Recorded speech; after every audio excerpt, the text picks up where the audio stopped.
আসসালামু আলাইকুম। আজকে সর্বশেষ সংবাদ জানাবো আমি নুসরাত। প্রথমেই জানিয়ে দেব সংবাদ শিরোনাম।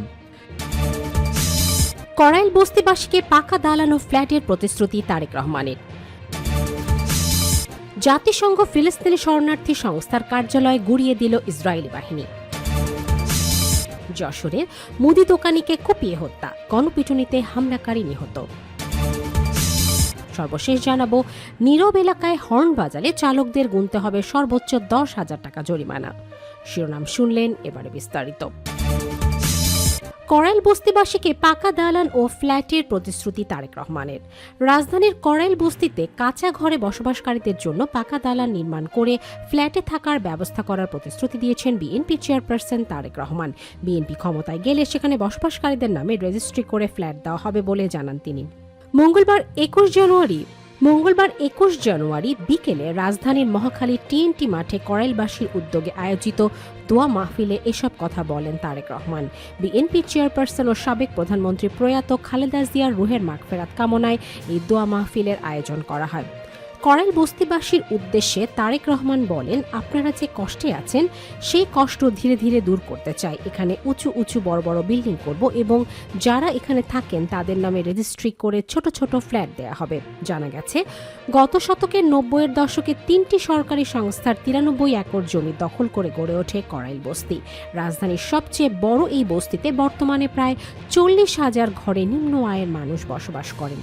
বস্তিবাসীদের আবাসন সংকট নিরসনের পাশাপাশি শিক্ষা স্বাস্থ্যসেবার উন্নয়নে উদ্যোগ নেয়ার প্রতিশ্রুতি দেন বিএনপি চেয়ারম্যান।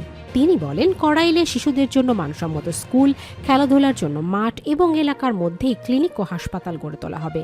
তারেক রহমান বলেন, আপনাদের চিকিৎসার জন্য দূরে যেতে হবে না, ঘরে ঘরে স্বাস্থ্যসেবা পৌঁছে দিতে চাই।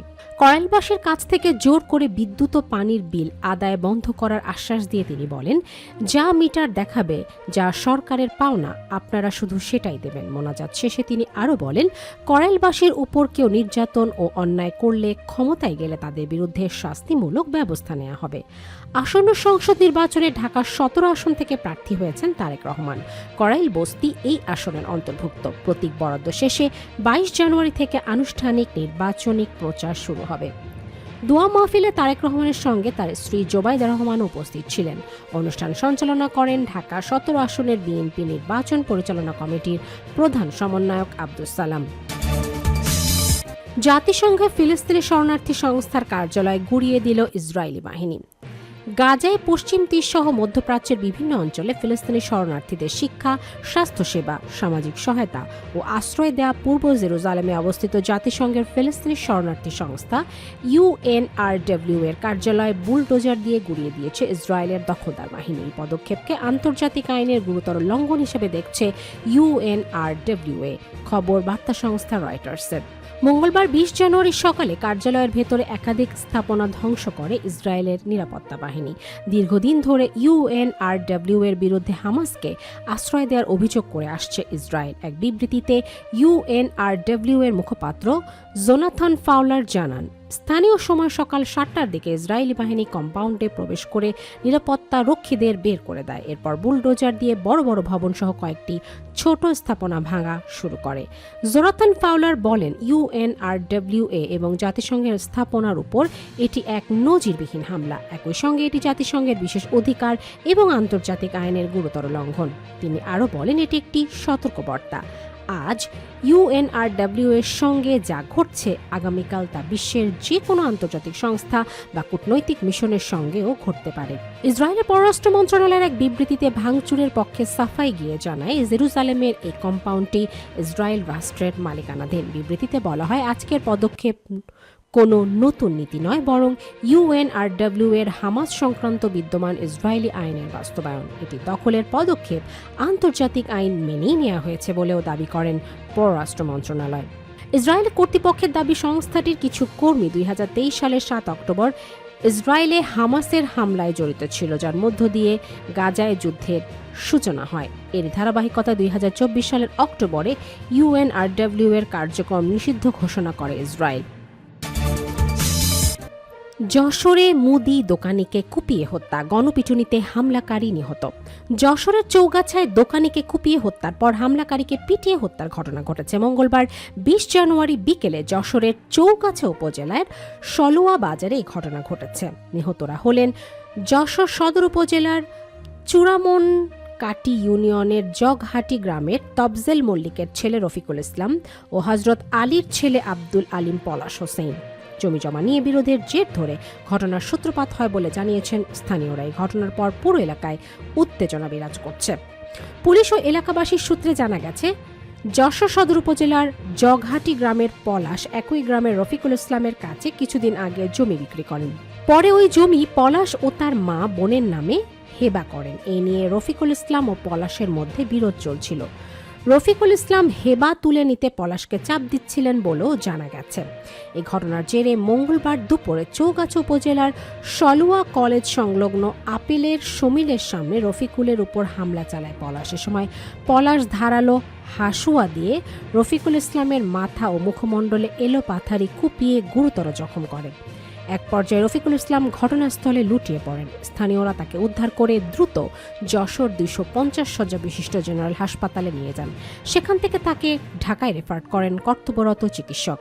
পরিবারের সদস্যরা জানান, ঢাকায় নেয়ার পথে নড়াইল পৌঁছালে রফিকুল ইসলাম মারা যান। পরে স্বজনেরা তাকে যশোরে এনে ২৫০ শয্যা হাসপাতালের মর্গে রাখেন। এদিকে হামলার খবর পেয়ে স্থানীয়রা পলাশকে ধরে গণপিটুনি দেয়। গুরুতর আহত অবস্থায় তাকে যশোর জেনারেল হাসপাতালে নেওয়া হলে কর্তব্যরত চিকিৎসক মৃত ঘোষণা করেন। এই ঘটনায় এলাকায় চরম উত্তেজনা বিরাজ করছে। চৌগাছা থানার ওসি রেজাউল করিম জানান, পলাশ সন্ত্রাসী প্রকৃতির, তার বিরুদ্ধে বিস্তর অভিযোগ রয়েছে। সে জমিজমা নিয়ে বিরোধের জেরে রফিকুলকে কুপিয়ে হত্যা করে। এই খবর পেয়ে স্থানীয়রা তাকে আটক করে গণপিটুনি দেয়। এতে পলাশেরও মৃত্যু হয়েছে। পুলিশ ঘটনাস্থলে রয়েছে এবং পরিস্থিতি নিয়ন্ত্রণে আছে। পুরো ঘটনা খতিয়ে দেখা হচ্ছে।